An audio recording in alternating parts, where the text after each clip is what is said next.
ইয়াৰ পৰাই মই সেৱাটো কৰিছো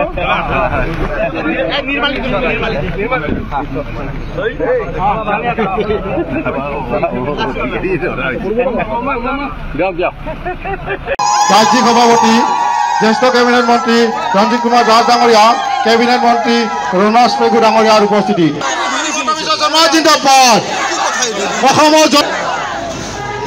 আজি আমাৰ কাৰণে গৌৰৱৰ দিন, কাৰণ বহু আকাংক্ষিত আমাৰ চকচকা মণ্ডলৰ ভাৰতীয় জনতা পাৰ্টিৰ যি কাৰ্যালয়, এই কাৰ্যালয়টো আজি নিৰ্মাণ কৰি উলিয়াইছে আৰু আজি তাৰে শুভ উদ্বোধন কৰিলে আমাৰ বিচক্ষণ মুখ্যমন্ত্ৰী শ্ৰদ্ধাৰ হিমন্ত বিশ্ব শৰ্মা ডাঙৰীয়াই। তেখেতক সংগ দিলে জ্যেষ্ঠ কেবিনেট মন্ত্ৰী ৰঞ্জিত দাস ডাঙৰীয়া, জ্যেষ্ঠ কেবিনেট মন্ত্ৰী ৰণাজ পেগু ডাঙৰীয়া, আমাৰ ৰাজ্যিক সভাপতি ভাৰতীয় জনতা পাৰ্টিৰ সভাপতি আমাৰ ভৱেশ কলিতা ডাঙৰীয়া আৰু ভৱানীপুৰ সমষ্টিৰ বিধায়ক ফণী তালুকদাৰ ডাঙৰীয়া, লগতে আমাৰ বৰপেটা জিলাৰ ভাৰতীয় জনতা পাৰ্টিৰ সভাপতি অনিল দাস ডাঙৰীয়া, তেখেতসকলৰ উপস্থিতিত অজস্ৰ ৰাইজৰ সহযোগত আমি চকচকা মণ্ডলৰ যি এই কাৰ্যালয় আজি উন্মোচন কৰিলে আমি নথৈ আনন্দিত। কাৰণ আজি আমি সকলো পিনৰ পৰা খবৰ পোৱা মতে এনেকুৱা কাৰ্যালয় আজি আৰু মুখ্যমন্ত্ৰীৰ প্ৰশংসা কৰি গৈছে, এনেকুৱা ৰঞ্জিত দাসক প্ৰশংসা কৰি গৈছে, এনেকুৱা কাৰ্যালয় যে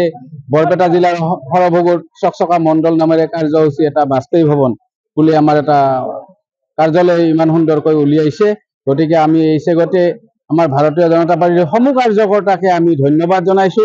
কাৰণ আজি কাৰ্যকৰ্তাৰ যদি মনোবল যদি অটুট নাথাকিলেহেঁতেন, কাৰ্যকৰ্তাৰ যদি আমাৰ যি কৰ্মস্পৃহা কাম কৰি যোৱাৰ সমাজৰ হকে কাম কৰি যোৱাৰ স্পৃহা নাথাকিলেহেঁতেন আজি আমি এই অফিচটো আমি নাপালোহেঁতেন।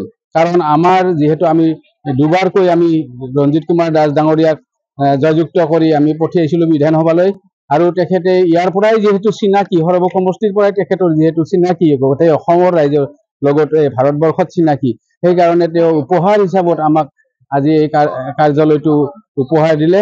আমি তাৰ কাৰণে ৰঞ্জিত কুমাৰ দাসক ধন্যবাদ, আৰু আমাক আহি সৰভোগীয়া ৰাইজক, বৰনগৰীয়া ৰাইজক মুখ্যমন্ত্ৰী ডাঙৰীয়াই যি আশীৰ্বাদমূলকভাৱে আমাক বক্তব্য দাঙি ধৰিলে কাৰ্যালয়টো উন্মোচন কৰি, আৰু তেখেতে যি আমাৰ বৰনগৰীয়া ৰাইজক উৎসাহিত কৰিছে ভাষণৰ জৰিয়তে।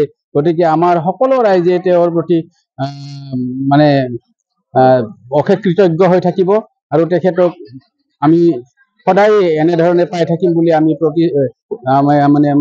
আশা কৰিছো। প্ৰায় 1,37,00,000 টকাৰে নিৰ্মিত এইটো ভৱন। সুন্দৰ। লোকসভাৰ নিৰ্বাচন চমু চাপি আহিছে। আমাৰ এতিয়া আমি পূৰ্বতে আছিলো আমি কোকৰাঝাৰ লোকসভা সমষ্টিত অন্তৰ্গত সৰভোগ সমষ্টি, এতিয়া আমাৰ ভৱানীপুৰ সৰভোগ সমষ্টি নামেৰে নামাকৰণ কৰিছে, আৰু এইটো সমষ্টিও আমাৰ বৰপেটা লোকসভা সমষ্টিত অন্তৰ্ভুক্ত হৈ গৈছে।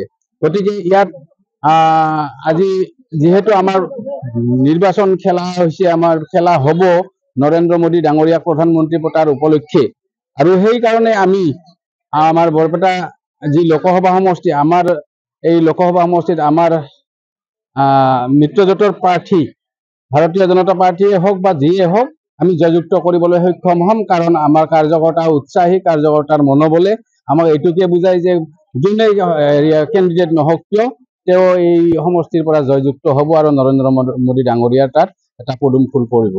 এইখিনি কংগ্ৰেছৰ মানুহ বিজেপিলৈ অংশগ্ৰহণ কৰি আছে। ইয়াৰ মূলতে হ'ল কি বিজেপিৰ কাৰ্যপন্থা, কাৰ্যক্ৰমণিকা বিজেপিৰ সকলো দিশৰ পৰাই যিহেতু এক মানে বিকশিত অসম, বিকশিত ভাৰতৰ এটা লক্ষণ দেখা পাইছে।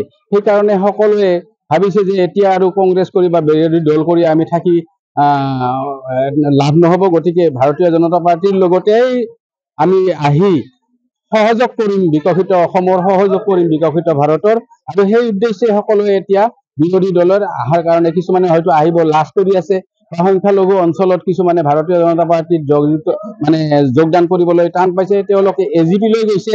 সেই AGP গ'লেও এই আমাৰে হ'ব তেওঁলোক। গতিকে এতিয়া আৰু অসমতো নাথাকে, ভাৰতবৰ্ষতো কংগ্ৰেছ দলৰ কোনো নাথাকিব।